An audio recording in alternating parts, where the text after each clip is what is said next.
ಮೊನ್ನೆಯವರೆಗೂ ಕೂಲಿ ಕೆಲಸ, ಇಂದು ಶಾಸಕಿ.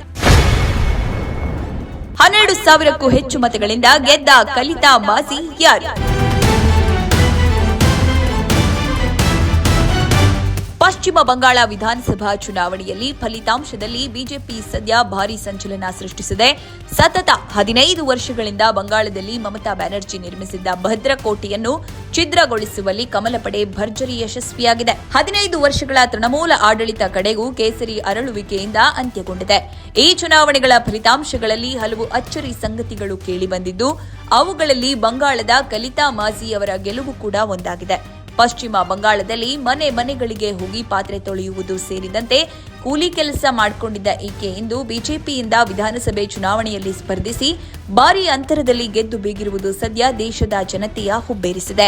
ದಿನನಿತ್ಯ ಕೂಲಿ ಕೆಲಸವನ್ನೇ ನಂಬಿಕೊಂಡು ತಿಂಗಳಿಗೆ 2,500 ರೂಪಾಯಿ ಆದಾಯ ಬರುವಂತೆ ಜೀವನ ಸಾಗಿಸುತ್ತಿದ್ದ ಕಲಿತಾ ಬಿಜೆಪಿಯಿಂದ ಚುನಾವಣೆಗೆ ಸ್ಪರ್ಧಿಸಿದ್ದಲ್ಲದೆ 12,000ಕ್ಕೂ ಅಧಿಕ ಮತಗಳಿಂದ ಗೆದ್ದು ಶಾಸಕಿಯಾಗಿ ರಾಜಕೀಯ ಅಖಾಡಕ್ಕಿಳಿದಿರುವುದು ನಿಜಕ್ಕೂ ಇದೆಲ್ಲ ಸಾಧ್ಯವೇ ಎಂಬ 10 ಕುತೂಹಲಕಾರಿ ಪ್ರಶ್ನೆಗಳನ್ನು ಕೇಳುವಂತೆ ಮಾಡಿದೆ. 37 ವರ್ಷ ವಯಸ್ಸಿನ ಕಲಿತಾ ಮಾಜಿ ಪಶ್ಚಿಮ ಬಂಗಾಳ ರಾಜ್ಯದ ಅಸ್ಗ್ರಾಮ್ ಕ್ಷೇತ್ರದಿಂದ ಬಿಜೆಪಿ ಅಭ್ಯರ್ಥಿಯಾಗಿ ಸ್ಪರ್ಧಿಸಿದ್ರು. ಅವರು ಒಟ್ಟು 1,07,692 ಮತಗಳನ್ನು ಪಡೆದು ತಮ್ಮ ಎದುರಾಳಿ ಶ್ಯಾಮ ಪ್ರಸನ್ನ ಲೋಹರ್ ಅವರನ್ನ ಬರೋಬ್ಬರಿ 12,535 ಮತಗಳ ಅಂತರದಿಂದ ಸೋಲಿಸಿದ್ದಾರೆ. 2021ರ ವಿಧಾನಸಭಾ ಚುನಾವಣೆಯಲ್ಲೂ ಸ್ಪರ್ಧಿಸಿದ್ದ ಮಾಜಿ ತೃಣಮೂಲ ಕಾಂಗ್ರೆಸ್ನ ಅಭೇದಾನಂದ ಥಂಡರ್ ವಿರುದ್ಧ 11,815 ಮತಗಳ ಅಂತರದಿಂದ ಸೋತಿದ್ದರು. ಸೋಲಿನ ಸೇಡನ್ನು ತೀರಿಸಿಕೊಳ್ಳಲು 2026ರ ಚುನಾವಣೆಯಲ್ಲೂ ಸ್ಪರ್ಧಿಸಿದ್ದ ಕಲಿತಾ ಬಿಜೆಪಿಯಿಂದ ಟಿಎಂಸಿ ಎದುರು ಮತ್ತೊಮ್ಮೆ ಕಣಕ್ಕಿಳಿದ್ರು. ಈಗ ಸ್ಥಳೀಯ ಜನರ ಬೆಂಬಲದೊಂದಿಗೆ ಭಾರೀ ಗೆಲುವು ಸಾಧಿಸಿರುವುದು ಅವರ ಬಗ್ಗೆ ಹೆಚ್ಚು ಚರ್ಚಿಸುವಂತೆ, ತಿಳಿದುಕೊಳ್ಳುವಂತೆ ಮಾಡಿದೆ. ಅಷ್ಟಕ್ಕೂ ಯಾರು ಈಕೆ? ಚುನಾವಣೆಗೆ ನಿಲ್ಲುವ ಮನಸ್ಸು ಮಾಡಿದ್ದೇಕೆ ಕಲಿತಾ?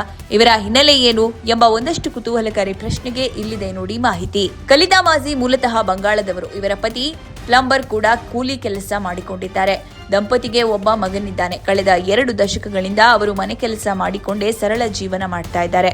ಈಗ ಚುನಾವಣೆಯಲ್ಲಿ ಗೆದ್ದು ಶಾಸಕಿಯಾಗಿ ಆ ರಾಜ್ಯದ ರಾಜಕೀಯದಲ್ಲಿ ಹೊಸ ಸಂಚಲನಕ್ಕೆ ಕಾರಣರಾಗಿದ್ದಾರೆ.